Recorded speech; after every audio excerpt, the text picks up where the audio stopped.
A nossa análise de hoje mergulha em um material fundamental para quem está se preparando para concursos de alto nível, o Caderno de Estudos ESPA-NPD 17.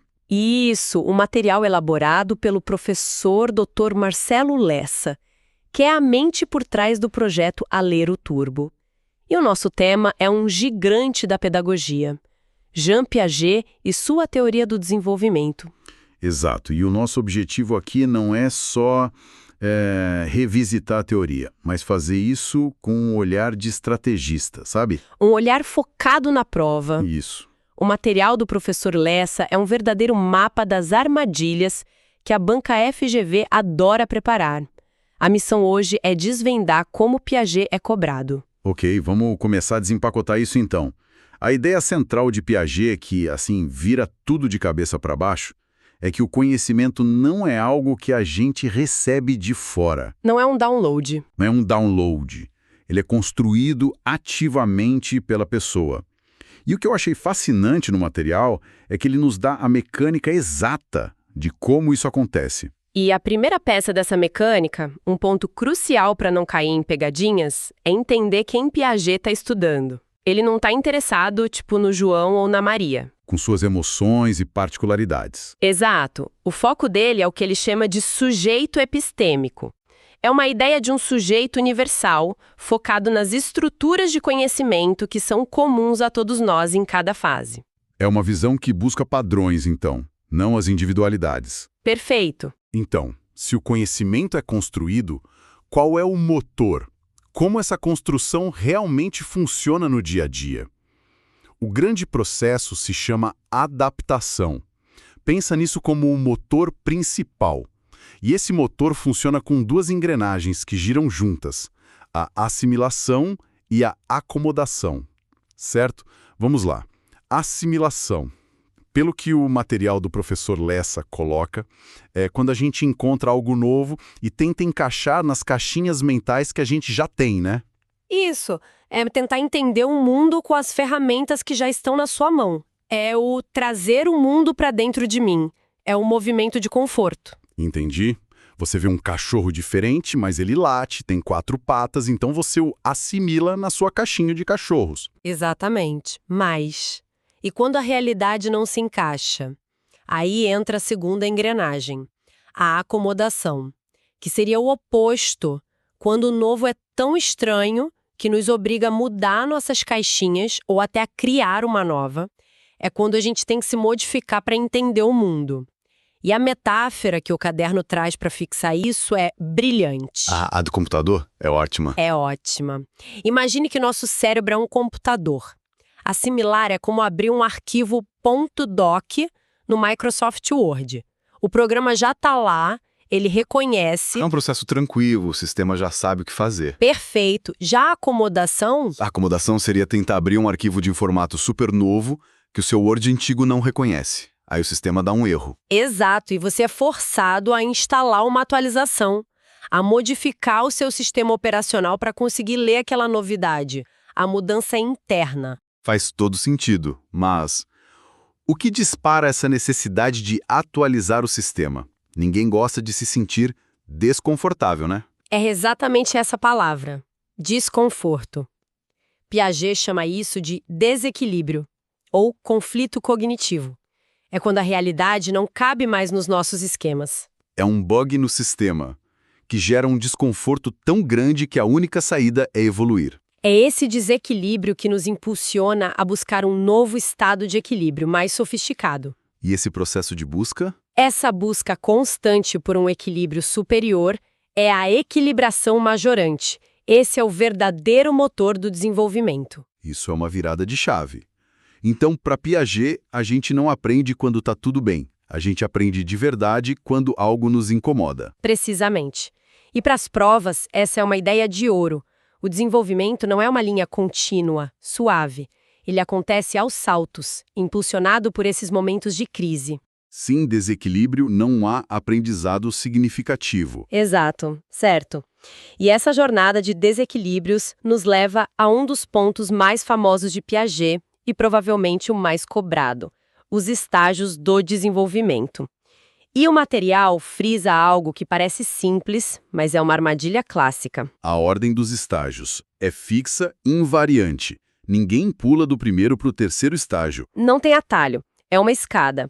E o primeiro degrau é o estágio sensório-motor, do nascimento até uns 2 anos de idade. O nome já entrega tudo, né? Sensorial e motor.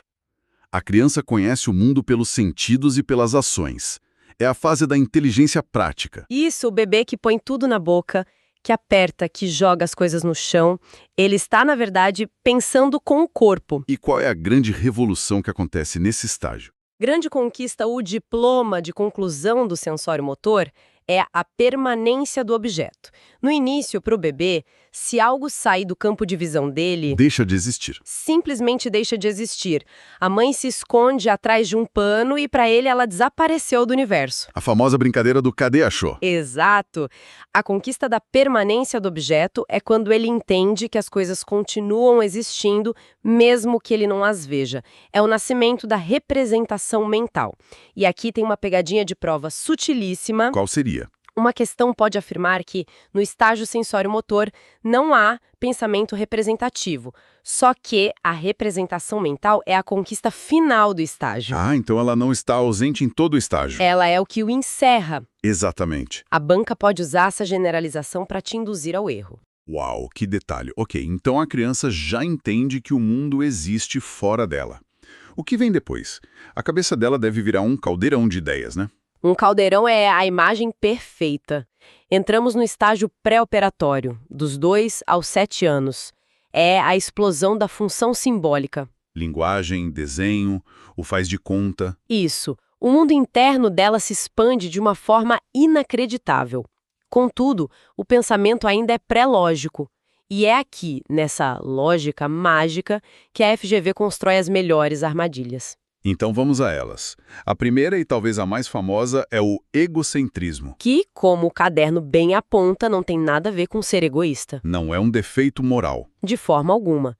É uma característica cognitiva. É a incapacidade de se colocar no ponto de vista do outro. A criança genuinamente acredita que todo mundo vê e pensa o mundo como ela. Outra característica que o material destaca é a irreversibilidade. O que seria isso? É a incapacidade de refazer um caminho mental de volta. O exemplo clássico é da matemática. Ela até decora que 2 mais 3 é 5. Mas a ideia de que, portanto, 5 menos 3 é 2 não é óbvia. Não é. São como duas informações separadas, não partes da mesma operação lógica. E temos o animismo. Esse é mais fácil de identificar. É a criança que conversa com a boneca, que briga com a mesa porque ela a machucou. Isso, atribuir vida e sentimentos a objetos. O sol está feliz ou triste. E, por fim, uma característica que explica muitas outras, a centração. Ah, o famoso teste dos líquidos? Esse mesmo. Quando se despeja o suco em um copo alto e fino e em outro baixo e largo, e a criança jura que no copo alto tem mais? Ela se centra só na altura do líquido e ignora a largura. Perfeito. Superar a centração é o que permite a grande conquista do próximo estágio, que é o estágio operatório concreto, dos 7 aos 11, 12 anos. O nome já dá a pista. A lógica começa a funcionar, mas ainda precisa do concreto, do palpável. Exato. As grandes vitórias aqui são a superação das barreiras anteriores. O pensamento se torna reversível e, como consequência, surge a noção de conservação. É quando ela finalmente entende que a massa de uma bola de argila não muda se a gente transforma numa salsicha. A forma muda, mas a quantidade se conserva. Isso. E a pegadinha da FGV aqui. A palavra-chave é concreto. A banca pode apresentar um problema que envolva um raciocínio puramente abstrato para uma criança de 9 anos. E ela vai ter dificuldade, não por falta de inteligência, mas porque a lógica dela ainda depende do mundo material. Depende do que ela pode ver e tocar. Entendi. E isso nos leva finalmente ao topo da escada, o estágio operatório formal, que começa aí na pré-adolescência. Aqui acontece a grande libertação do concreto. É o surgimento do pensamento abstrato, do raciocínio hipotético-dedutivo. É a capacidade de pensar sobre o poderia ser, e não só sobre o que é. Exatamente.